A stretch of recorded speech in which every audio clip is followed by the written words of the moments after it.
지난주에 우리가 생각을 해봤듯이 하나님은 모든 것에 편지하시지만 인간을 만나주시고 교제하기 위해서 특별한 장소에 임재하시는 분이 되겠습니다. 에덴 동산에 임재하셨던 하나님은 인간이 타락하자 에덴 동산 밖으로 그 인간들을 쫓아내신 이후에 에덴 동산 동쪽에다가 두루 도는 불칼과 그룹들을 두어서 이제는 인간이 임의대로 하나님이 임재하시는 그 공간에 하나님과 교제하는 그곳에 들어올 수 없도록 그렇게 하셨습니다. 하나님은 타락한 인간과의 그런 교제를 스스로 단절하셨기 때문에 인간은 하나님의 이제 은혜가 아니면 하나님이 그 거하시는 곳에 그리고 그곳에서 하나님의 임재를 경험할 수 없게 되었던 것이죠. 그럼에도 하나님께서는 타락한 인간을 에덴 동산 밖으로 쫓아내시고 동쪽 입구를 막으시기 전에 여자의 후손으로 오실 이를 통한 회복을 약속하셨잖아요. 그 동쪽의 문들은 장차 오실 예수 그리스도를 통하여서 열려질 것에 대해서 또 이미 말씀을 하셨습니다. 하나님은 이 약속을 스스로 지키기 위해서 경건한 계보를 이어가던 노아와 셈과 아브라함과 이삭과 야곱이 있는 그곳에 함께 거하셨고 그들과 함께 임재하셨죠. 아브라함의 언약 안에 있는 아브라함의 후손들이 이제는 큰 민족이 되어서 출애굽을 한 이후에는 광야에 있는 그들과 함께 거하고 그들 가운데 임재하기 위하여서 하나님께서는 성막을 만들도록 그렇게 하셨습니다. 그럼 성막은 편지하시는 하나님이 자기 백성 가운데 특별히 거하기 위한 그런 장소가 되는 것이죠. 하나님은 성막의 동쪽 입구를 만들게 하심으로 그동안 닫혀있던 에덴 동산 동쪽의 입구를 개방하셨잖아요. 하나님과 다시 교제할 수 있는 그 길들을 열어놓으셨던 거죠. 하나님은 자기 백성 가운데 거주하기 위해서 성막을 만들게 하셨고 타락한 백성들이 하나님의 임재를 경험할 수 있도록 성막의 동쪽 입구를 통해서 이제는 성막 안으로 그렇게 들어오게 하셨습니다. 애굽에서 종살이하던 이스라엘 백성은 하나님의 강권적인 은혜로 바로의 지배에서 벗어나는 그런 기적 같은 놀라운 경험을 했죠. 그 하나님이 자신들과 함께하기 위해서 자신들을 하나님의 임재 안으로 다시 들어올 수 있도록 성막을 만들라고 했을 때 그들의 마음이 어떻겠습니까? 기쁨으로 충만했겠죠. 백성들은 애굽을 나올 때부터 보관해 왔던 금과 은과 녹과 청색, 자색, 홍색 실과 가는 배실과 염소털과 붉은 수양의 가죽과 해달의 가죽과 조각목과 향료와 향품과 이제는 보석 등을 그 마음으로 성막을 짓는데 기꺼이 내어 드릴 수가 있었던 거죠. 그리고 자원하는 마음으로 성막을 짓는 일에도 동참해 나갈 수 있었던 겁니다.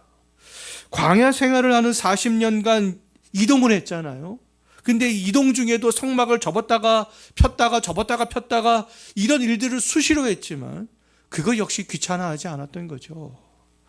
구원의 은혜를 경험하지 못한 사람들은 성막을 짓는 비용을 들이는 것도 성막을 짓는 일에 동참하는 것도 불가능한 거 아니겠어요?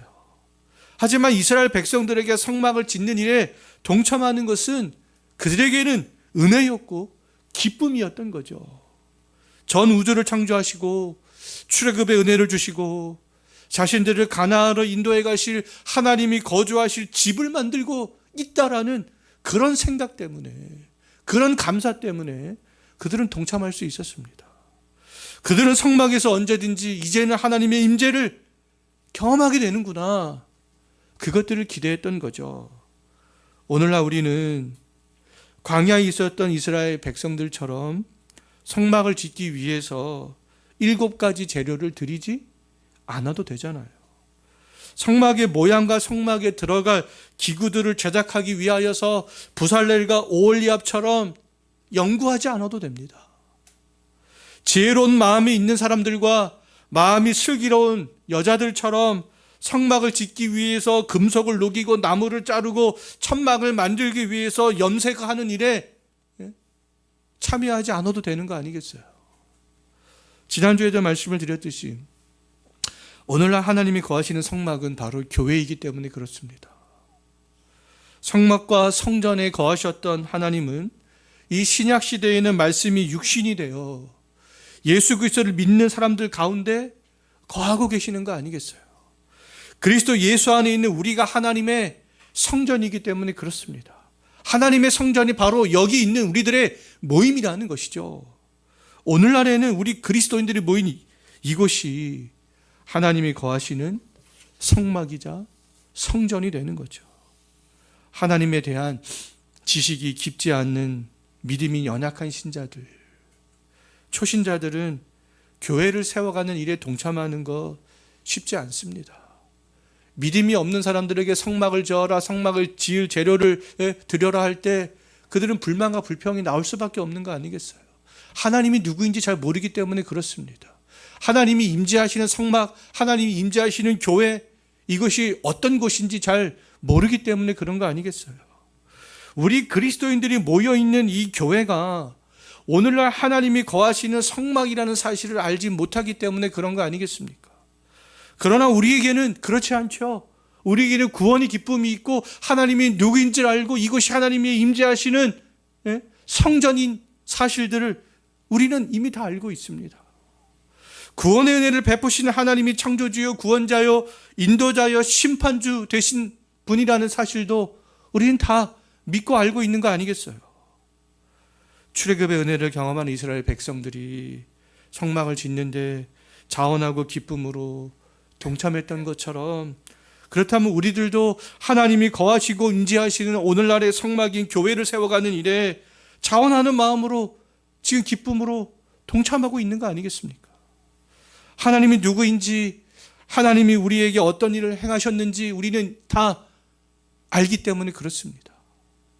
하나님이 거하시는 이곳, 하나님의 임재를 경험한 이곳이 세상 그 어떤 곳보다 가치 있고 귀중한 장소라는 것을 알기 때문에 그런 것이죠. 성막이 어떤 것인지 아는 사람들만이 성막과 성막의 기구들을 하나님께서 명하신 대로 만들 수 있는 거 아니겠어요? 자기 방식대로 만드는 것이 아니라. 마찬가지로 교회가 어떤 곳인지 아는 성도들만이 하나님이 명하신 그 방식에 따라서 이 교회를 세워갈 수 있게 된다라는 겁니다. 그렇다면 왜 성막과 성막의 기구들을 인간들이 보기에 좋은 대로 만들어서는 안 되는 것이겠는가? 하나님, 우리는 성막의 모든 기구를 다 금으로 만들고 싶은데요. 그렇게 해서는 안 된다라는 겁니다. 인간이 보기에 막 다 금으로 만들면 더 가치가 있고 좋게 보일 수 있을 것 같잖아요. 그런데 하나님께서는 그렇게 하지 말라라는 거예요. 성막은 하나님이 거하시는 처소이자 장차 오실 예수 그리스도를 예표하기 때문에 그렇습니다. 오늘날 교회를 인간들이 보기에 좋은 대로 세워가서는 안 되는 이유도 동일하다라는 거예요. 성막이 장차 오실 예수 그리스도를 예표했다면 교회는 이미 오신 그리스도의 몸이기 때문에 그렇습니다. 이 교회는 뭐라고요? 그리스도의 몸이라는 거예요. 몸. 성막을 만드는 이스라엘 백성들이 그리스도를 예표하는 성막을 하나님의 명령을 따르지 않고 만든다면 그것은 그리스도를 예표하는 모든 것들인데 그리스도를 바르게 드러내지 못하는 것이 된다라는 겁니다. 성막을 다 금덩이로 만든다. 그것은 그리스도를 온전히 예표할 수 없다라는 거예요. 잠시 후에 살펴보겠지만 그 성막의 기구들, 재료들, 그것들을 통해서 잘 알 수 있습니다. 예수 그리스도를 가장 잘 예표하기 위해서는 하나님께서 명하신 그 7가지 재료를 적재적소에 잘 사용을 해야 된다라는 것입니다. 마찬가지로 오늘날 우리가 하나님의 명령을 따르지 않고 우리가 보기에 좋은 대로 교회를 세워간다면 그것은요, 그리스도의 몸을 훼손하고 있는 것이나 마찬가지다라는 겁니다. 그리스도의 몸을 잘 보존하는 것이 아니라 오히려 그리스도의 몸을 훼손하는 격이 되고 만다라는 것이죠. 항상 우리가 기억해야 될 것은 우리가 보기에 좋은 것이 아니라 하나님이 명하신 그것이라는 겁니다. 하나님이 명하신 것. 하나님의 말씀에 무엇인가를 첨가하거나 빼는 것이 좋은 것이 아니고 하나님이 명하신 것이 가장 좋은 것이구나. 항상 우리는 이런 생각을 가지고 성막을 이스라엘 백성들이 세워갔다면 우리는 이 교회를 세워갈 수 있어야 된다라는 것입니다. 성막이 하나님이 거하시는 처소라 할지라도 성막에서 그럼 하나님의 임재를 경험하기 위해서는 어떻게 하면 되겠습니까? 인간이 보기에 성막을 만들었다라고 해서 되는 것은 아니잖아요. 그러면 하나님이 명하신 방법대로 하나씩 하나씩 꼼꼼하게 성막과 성막의 기구들을 만들어야 그것이 하나님이 임재하시는 거처가 될 수 있는 거 아니겠어요? 하나님이 명하신 성막의 구조는 우리가 지난주에도 잠깐 살펴봤지만 동쪽의 출입구를 통해서 뜰 안으로 뜰을 거쳐서 성소로 성소를 거쳐서 지성소로 이렇게 들어가는 구조로 되어져 있습니다. 그리고 뜰에는 번제단과 물두멍이 놓여져 있어요. 성소에는 향단과 떡상과 등잔대가 놓여져 있습니다. 지성소에는 법궤와 그 위에 그룹들 둘이 놓여져 있었죠. 이렇게 만들어야 된다라는 겁니다. 이렇게 이런 구조로 이런 기구들로 또 하나님께서는 세세하게 등잔대는 어떻게 만들고 떡상은 어떻게 만들고 높이는 어떻게 하고 성막의 크기는 어떻게 하고 그것도 다 세세하게 하나님께서는 다 말씀해 주셨죠. 자, 우리가 성막의 구조를 생각할 때 우리가 좀 두 가지를 특징을 기억할 필요가 있습니다. 하나는 뜰에서 지성소로 갈수록 뜰에서 지성소 수평적이죠. 뜰에서부터 지성적으로 갈수록 처음에 동쪽의 입구서부터 쭉 지성소로 들어갈수록 수평적으로 그리고 성막에 재료들이 있습니다. 아래에서부터 위로 올라갈수록 수직적이죠. 수평적으로 쭉 들어갈수록 하나님이 임재하시는 공간이잖아요. 아래에서부터 위로 올라갈수록 하늘에 계신 하나님께 더 가까워지는 그런 느낌이 있는 거 아니겠어요? 그래서 수평적으로 들어갈수록 수직적으로 올라갈수록 값비싼 재료들이 사용이 되어졌다라는 것을 볼 수 있습니다. 제가 좀 설명을 드릴 텐데 이 설명을 드리면 약간 지루할 수는 있겠지만 그래도 우리가 이 성막의 이런 구조가 예수 그리스도를 예표하고 있다라는 것에 상당히 도움이 됩니다. 그래서 제가 좀 설명을 드리겠습니다. 집에 가서 오늘 본문에 해당되는 출애굽기를 읽을 때에도 이런 것들을 생각하시면서 읽으면 출애굽기가 더 입체적으로 다가올 수 있습니다. 왜 하나님께서 이런 것까지 시시콜콜하게 재미없다가 아니라 더 입체적으로 다가올 수 있어요. 자, 뜰에 번제단과 물두멍이 있잖아요. 이것은 금은 노 중에 가장 값비싼 노수로 제작했습니다. 그리고 이제 성소와 지성소로 들어가면 거기 기구들이 있잖아요. 자, 떡상과 향단은 조각목으로 먼저 틀을 딱 짠 다음에 금으로 도금을 했습니다. 그리고 또 등잔대와 두 그룹은 순금으로 만들었어요. 뜰에는 노수로 사용되었는데 들어가면 들어갈수록 금과 순금이 사용되어져 있는 것들을 볼 수 있죠. 자, 또 뜰과 성소를 구분하는 휘장막 있죠. 이거는 그냥 일반 휘장막이었어요. 물론 비싼 거였지만 또 휘장막에 받침들이 있습니다. 그것은 노수로 만들었어요. 그런데 이제 성소와 지성소를 구분하는 또 휘장막이 있죠. 그것은 성경을 보게 되면 정교하게 수를 넣었다 이렇게 되어져 있습니다. 더욱더 가치 있고 비싼 걸로 사용되어지고 있는 것을 알 수가 있죠. 그리고 그 휘장막의 받침이 이제 노시 아니라 은으로 만든 것을 볼 수 있습니다. 자, 이렇게 수평적으로 들어갈수록 더 좋은 재료, 더 값비싼 재료를 사용하고 있다는 것을 알 수 있습니다. 자, 이제 수직적으로도 마찬가지인데 뜰의 기둥 받침은 노수로 했지만 또 위쪽에는 은으로 장식했어요. 그리고 성소와 지성소에 또 테두리 받침들이 있습니다. 그런 받침들은 아래는 은으로 했습니다. 뜰에는 노스로 했잖아요, 기둥바지. 근데 여기는 은으로 했어요. 그리고 또 위에는 금으로 그렇게 도금을 했습니다. 더 값비싼 재료를 사용했죠. 자, 성막을 덮는 덮개가 있습니다. 4중으로 되어져 있어요.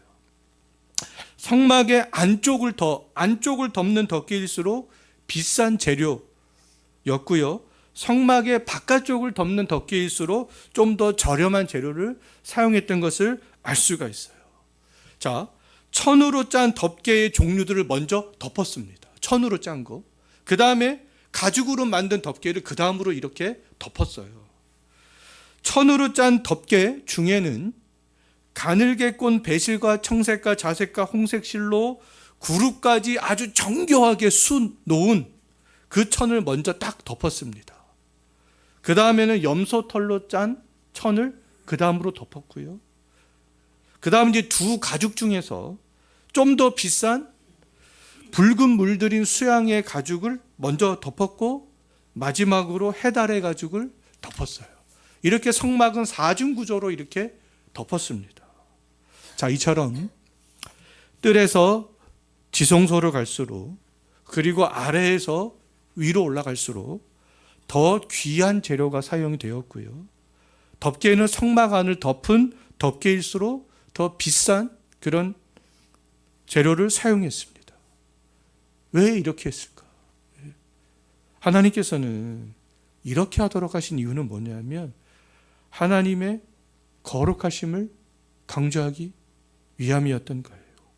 하나님은 성막의 이런 구조와 재료를 통하여서 조금 더 거룩한 것들을, 조금 더 가치 있는 것들을 구별하셨다라는 것들을 알 수가 있겠습니다.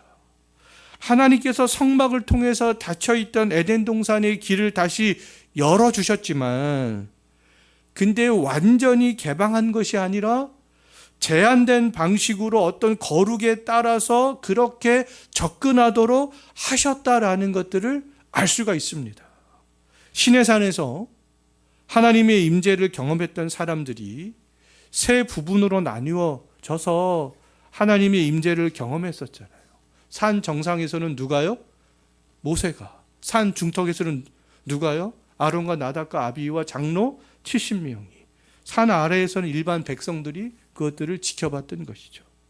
마찬가지로 성막 안에서도 뜰과 성소와 지성소로 구분하여서 제한을 두셨습니다.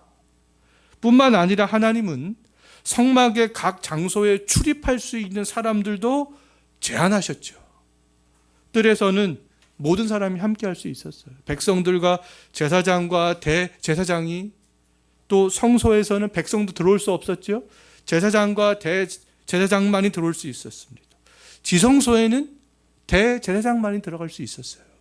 이렇게 하나님께서는 거룩에 따라서 나누었던 것들을 볼 수 있습니다. 하나님께서 성막의 재료를 수평적으로 수직적으로 구별하시고 출입하는 사람을 제한하신 것, 이것은 죄인이 거룩하신 하나님께 나아가기 위해 반드시 하나님이 정하신 절차를 따라야 된다. 그런 거룩함의 절차를 따라야 된다. 라는 것들을 보여주시는 거예요. 하나님은 죄인들이 하나님께 나올 수 있는 길들을 열어주셨지만 자기 방식대로, 자기 생각대로 아무렇게나 나오도록 허락하지 않으셨던 거죠. 백성들은 뜰에 머물며 제사장이 성소에 들어가는 것을 봤습니다. 제사장은 대제사장이 1년에 한 번 지성소에 들어가는 것을 봤죠. 그리고 대제사장은 하나님이 정하신 절차에 따라서 지성소에 들어갔습니다. 하나님께 나아가기 위해서는 하나님께서 명하신 반드시 절차를 따라야 되는 것이죠.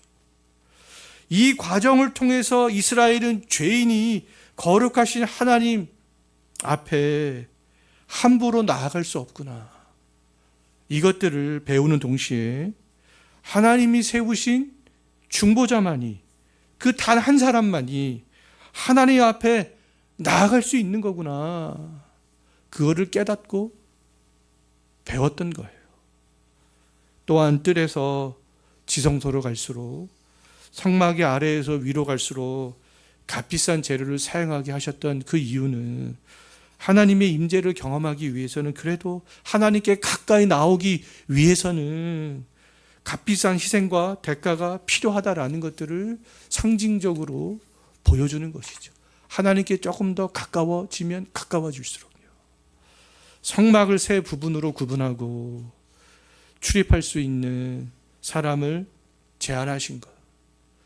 뜰에서 지성소로 나아갈수록, 그리고 성막의 바닥에서 높은 곳으로 나아갈수록 비싼 재료를 사용하신 것은 유일한 중보자 그리스도, 우리를 하나님께로 인도하기 위해서 십자가에서 값비싼 희생의 대가를 치르신 중보자 그리스도를 예표하기 위한 것이기 때문에 그렇습니다.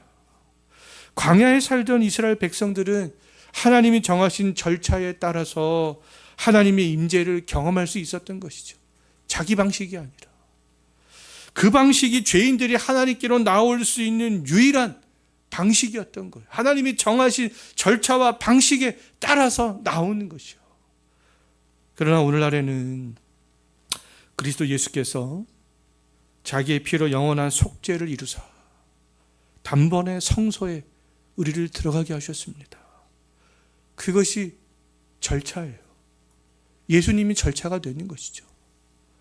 이제 하나님은 오늘날 우리에게는 거룩의 정도에 따라서 차등을 두지 않습니다. 주 예수께서 그 모든 것들을 다 이루셨기 때문에 그런 것이죠. 우리가 거쳐야 될 절차는 단 하나밖에 없는 거 아니겠어요? 예수님 한 분밖에 없는 것이죠. 이제는 나의 어떤 거룩의 정도와 상관없이, 내가 지금 어떤 사역을 하고 있느냐, 그것과 상관없이 예수 그리스도를 통해서 하나님의 보좌 앞으로 그 누구도, 모든 사람들도 담대히 나아갈 수 있게 되었다라는 겁니다. 또한 우리가 곧 성전이기 때문에 그리스도를 믿는 믿음으로, 그 은혜에 감사함으로 하나님께 우리가 담대히 나아갈 때 우리는 그 날마다 우리의 심령 가운데서 임재하시는 하나님의 은혜를 경험할 수 있게 된다라는 것이죠. 하나님의 성전이 곧 우리가 되는 거잖아요. 우리의 심령에서, 우리의 모임을 통하여서 예수 그리스도를 믿는 그 공로 때문에 하나님의 임재를 경험하게 된다라는 겁니다.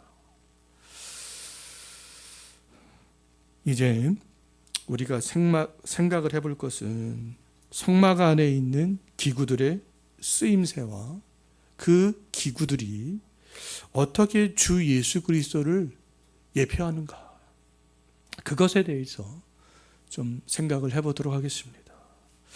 구약의 언약의 백성들은 성막의 동쪽 문을 통하여서 성막의 뜰로 들어오게 되잖아요. 근데 그때에 그 성막 안에 있는 뜰에서 반드시 거쳐야 되는 두 가지 성막의 기구가 있었습니다. 그것이 뭐라 그랬습니까? 번제단과 물두멍이나 그랬잖아요.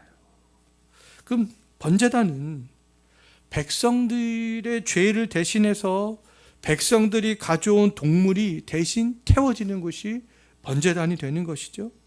죄인들을 향한 하나님의 진노가 그리고 그 번제단 위에서 짐승들에게 전가가 되고, 대신 그 짐승이 나를 대신해서 심판을 받는 그런 장소가 되는 것이죠. 즉 번제단은 그렇다면 하나님과의 화해가 일어나는 장소가 되겠습니다. 물두멍은요, 제사장들이 손과 발을 씻는 장소가 되는 것이죠. 제사장은 물두멍에서 손과 발을 씻은 이후에 하나님 앞에서 내가 거룩하지 못한 부분은 없는지 자신을 돌아봤습니다. 그런 정결 예식을 하면서 자기 자신을 돌아봤던 것이죠. 그렇다면 지금 물두멍은 제사장들이 이 성소에 들어가기 전에 자신을 살피는 장소가 되겠습니다. 주보에 지성소로 되어져 있는데 성소를 고쳐야 됩니다. 제사장들이 성소에 들어가기 전에 자신을 살피는 그런 장소가 되는 거죠. 지금은 하나님과의 그 화해를 위해서, 그리고 모든 그리스도인들이 하나님의 제사장이 된 오늘날의 그리스도인들에게는 번제단도 물두멍도 필요하지 않는 거 아니겠어요? 예수 그리스도께서 십자가에서 희생이 제물이 되심으로 우리가 받아야 할 하나님의 진노를 대신 받으셨고, 예수 그리스도의 보혈과 성령으로 우리들이 이미 다 깨끗하게 되었기 때문에 그렇습니다. 우리는 예수 그리스도를 통하여서 성령 안에서 우리를 돌아보면 되는 것이죠. 그러므로 오늘날 우리가 하나님의 성전인 이 교회에서 찾아야 될 첫 번째 것들은 번제단도 물두멍도 아니다라는 겁니다. 이스라엘 백성들은 성막에서 들어왔을 때 첫 번째로 번제단과 물두멍을 보고 찾았죠. 그런데 우리들은 그렇지 않다라는 거예요. 그리스도의 십자가의 은혜와 성령 안에서 우리를 돌아보면 되는 겁니다. 그리스도인들이 믿는 사람들이 모이는 곳이 교회잖아요. 그 우리 성도님들은 이 예배당에 출입하면서 돌아봐야 되는 것이죠.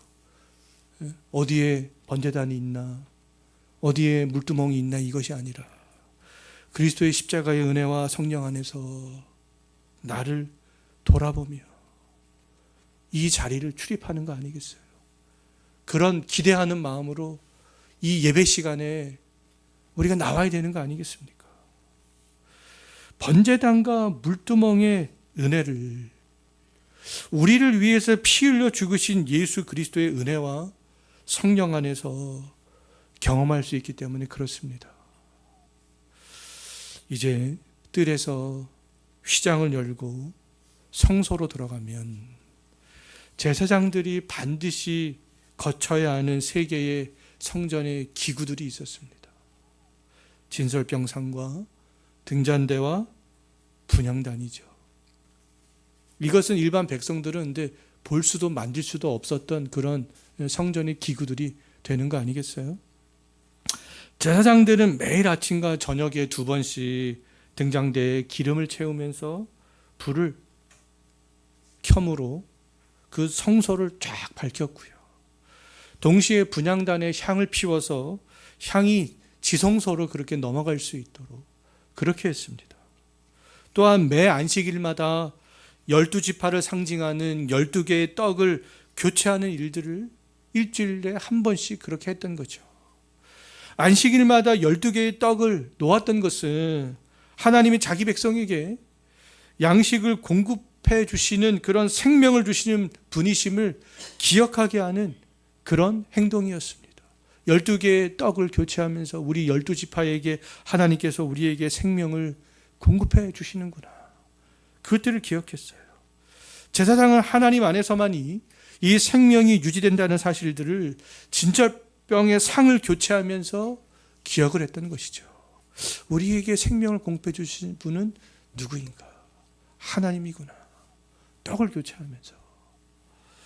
베드로 전서에서는 우리 그리스도인들을 향해서 왕같은 제사장이다 이렇게 말씀하고 있잖아요. 오늘날에 우리 모두가 다 제사장이라는 것이죠. 오늘날 근데 지성소도 없을 뿐만 아니라 제사장인 우리에게는 떡상도 등잔대도 분향단도 필요하지 않는 거 아니겠어요? 예수님께서 이미 우리에게 생명의 떡들을 다 펼쳐 놓으셨기 때문에 그런 거죠. 하나님께서 주시는 참된 생명은 그리스도를 통하여서 우리에게 주어지고 있기 때문에 그렇습니다. 성소에서 제사장들이 떡상을 바라보고 교체하면서 생명을 공급하시는 하나님을 기억했다면 오늘날의 제사장 된 우리들은 지금 이곳에서 하나님이 참떡이신 예수님을 통해서 주시는 그 하늘의 떡을 생각하는 것이죠. 우리를 살게 하시는 분, 우리를 영적으로 호흡하게 하시는 분, 우리의 생명의 근원, 그분이 바로 하나님이구나. 우리는 그것들을 기억하는 거 아니겠어요? 제사장들이 등잔대를 밝혀 성소를 비추었던 것과는 다르게 오늘날 우리는 그렇게 하지 않아도 되는 거 아니겠어요? 그리스도께서 친히 빛으로 우리 가운데 계시기 때문에 그렇습니다. 예배당 안에 촛불을 밝히지 않아도 되는 거 아니겠어요? 예수께서 우리의 빛 되시기 때문에 그런 거 아니겠습니까? 우리는 빛 되시는 예수 그리스도를 바라보면 하나님의 성전이 우리의 심령과 우리의 이 모임, 이 교회를 환하게 비추고 있다는 것들을 알기 때문에 그렇습니다. 어둠을 물러가게 할 수 있는 거죠. 죄의 어둠이 물려올 때 우리의 마음이 말씀과 멀어지려고 할 때, 성도를 사랑하는 마음과 하나님의 성전인 이 교회를 향한 마음이 심해지려고 할 때, 그럼 어떻게 하면 되겠습니까? 우리는 우리 안에 비추시는 그리스도의 그 빛을 바라보는 것이죠. 그 빛을 생각하는 겁니다. 예수님께서 지금도 내 안에 비치고 계시는 그 빛, 예수님께서 지금 이 예배당에 비치고 계시는 그 빛, 그 빛을 바라보는 것이 되겠습니다. 제사장들은 아침과 저녁으로 등대를 밝히는 일 외에도 향단에 향을 피우는 일들을 매일 했습니다. 제사장이 향을 피웠던 이유는 좀 두 가지로 생각을 해볼 수가 있겠는데요. 첫 번째는 자신을 보호하기 위함이었다라는 겁니다. 하나님이 임재하시는 지성소에 연기가 들어가게 함으로 하나님과 제사장 사이에 완충지대를 만들었던 거죠. 하나님이 모세에게 임재하실 때 모세를 보호하기 위해서 하나님께서 어떻게 임재하셨습니까? 빽빽한 구름과 연기 가운데 하나님께서 임재하셨던 것과 같습니다. 자, 두 번째로 제사장들이 향을 피운 이유는 성도들이 번제단에 드린 제물이 하나님께 연합된 향기로운 제물이 되었다는 것들을 상징적으로 보여주는 것이죠. 제사장은 향이 성소를 넘어 지성소로 갈 때에 번제단에서 드린 그 백성들의 화목 제물이 하나님께 상달된 향기로운 제물이 되었다라는 것들을 확신했습니다. 오늘날 우리는 제사장들이 향을 피우는 그 일을 할 필요가 없잖아요. 하나님께서는 예수 그리스도를 통하여서 우리를 의롭게 보시기 때문에 그렇습니다. 우리들은 충분히 예수 그리스도를 통하여서 보호가 되고 있기 때문에 그런 거 아니겠어요? 우리는 거룩하신 하나님께 나아가기 위해서 우리를 보호할 필요가 없습니다.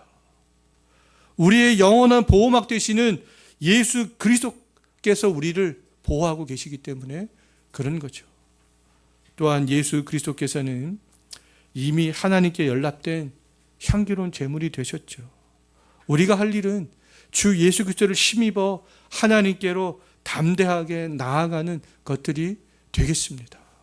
요한계시록을 보면 또 이 향기는 성도들의 기도다, 또 이렇게 말씀하고 있는데, 이것은 또 바로 우리의 유일한 중보자 되시는 예수께서 우리의 기도를 하늘로 하나님께 상달될 수 있도록 하는 것과 동일하다라고도 말씀을 드릴 수가 있겠습니다. 이 내용은 주보에는 없는데 기억하셨으면 좋겠어요. 자, 이제 우리가 들어갈 곳은 하나가 남았습니다. 지성소 하나가 남았죠. 자, 유일하게 1년에 한 번 대제사장만 성소와 지성소를 가로막고 있는 휘장을 열고서 지성소로 나아갈 수 있었습니다. 지성소에는 무엇이 있었습니까?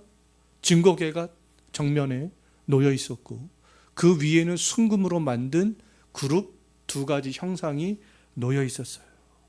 근데 그 언약궤, 궤 위를 속죄소 이렇게 부릅니다. 또 다른 말로는 시은소라고 그렇게 부릅니다. 속죄소와 시은소가 다른 곳에 있는 것이 아니라 언약궤 위를 속죄소로 부르기도 하고, 또 뭘로 부르기도 해요? 시은소로 그렇게 부르기도 하는데, 그 위에는 금으로 만든 두 그룹 형상이 있었던 것이죠. 하나님께서는 그 두 그룹 형상 사이에서 백성들을 만나주시고 또 백성들에게 전할 말씀을 주시겠다, 이렇게 말씀을 하셨습니다. 대제사장은 1년에 한 번 속죄소에서 피를 뿌리면서 속죄를 했어요. 그러면 하나님께서는 속죄소에 뿌려진 피를 보시고 죄인들을 향한 하나님의 진노를 거두어 가셨습니다. 그 결과 그러면 이 속죄했던 속죄소가 하나님의 은혜가 임하는 시운소로 바뀌게 되는 것이죠. 그렇다면 언약궤 위는 속죄소도 되는 것이고 하나님의 은혜가 임하는 시운소도 되는 두 가지 양면성을 갖고 있다라는 겁니다. 하나님께 죄의 용서를 구하는 자리가 하나님의 은혜를 베푸시는 자리로 그렇게 되는 것이죠. 하나님은 언약궤 위 두 그룹 사이에서 이 동전의 양면과 같은 속죄소와 시운소에서 자기 백성을 만나셨습니다. 하나님은 자기 백성이 속죄를 하면, 피를 뿌리며 속죄를 하면 은혜를 주시는 분이고 다시 자기 백성과 관계를 회복하는 분이 되는 거죠. 하나님은 에덴 동산에서 아담을 내어 쫓으시고 동쪽 출입구를 그룹들을 두어 막으셨죠. 그런데 하나님은 증거궤 위 두 그룹 사이에서 다시 자기 백성과 관계를 회복해 주셨습니다. 오늘날 우리에게 속죄소요 시은소는 주 예수 그리스도가 되는 거죠. 예수 그리스도께서 십자가에서 죽으실 때 휘장을 찢어 하나님의 임재 앞으로 담대히 나아갈 수 있게 하셨습니다. 이제 하나님의 용서가 임하는 자리도 하나님의 은혜가 임하는 자리도 모두 다 예수 그리스도 안에 있는 것이 아니겠어요. 이것들을 우리가 잘 기억했으면 좋겠습니다. 자, 이제 제가 성막에 대해서, 성막의 기구들에 대해서 아주 길게 말씀을 드렸는데 좀 말씀을 요약하면서 정리하면서 이 시간을 마치겠습니다.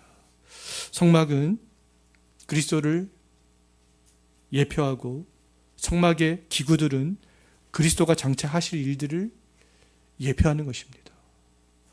온전히 거룩하신 예수 그리스도께서 하나님께 나아가는 거룩의 거리, 어떠한 재료 등 모든 것들을 다 성취하셨죠. 우리는 이제 온전히 거룩하신 주 예수 그리스도의 의와 거룩에 힘입어서 하나님 앞에 담대히 나아갈 수 있게 되었습니다. 광야의 백성들은 성막을 만들었고 성막 안에서도 어떠한 거룩의 정도에 따라서 들어갈 수 있는 장소가 달랐고 해야 할 일들이 달랐고 접해야 할 수 있는 성막의 기구들이 달랐지만 우리들은 그 모든 것들이 다 이제는 필요 없게 된 거 아니겠어요? 주 예수께서 그 모든 것들을 다 행하시고 이루셨기 때문에 그렇습니다. 오늘날 하나님의 거룩한 성전된 우리들이 해야 할 유일한 일들은 지금 이곳이 하나님의 속죄소가 되고 시은소가 될 수 있도록 그리스도 예수 앞으로 담대하게 나아가는 것이죠. 그것 하나만 우리가 하면 된다라는 겁니다. 이번 일주일 동안 사시면서 그거 하나 정말 우리가 최선을 다해서 할 수 있었으면 좋겠습니다. 우리 기도하고 마치겠습니다.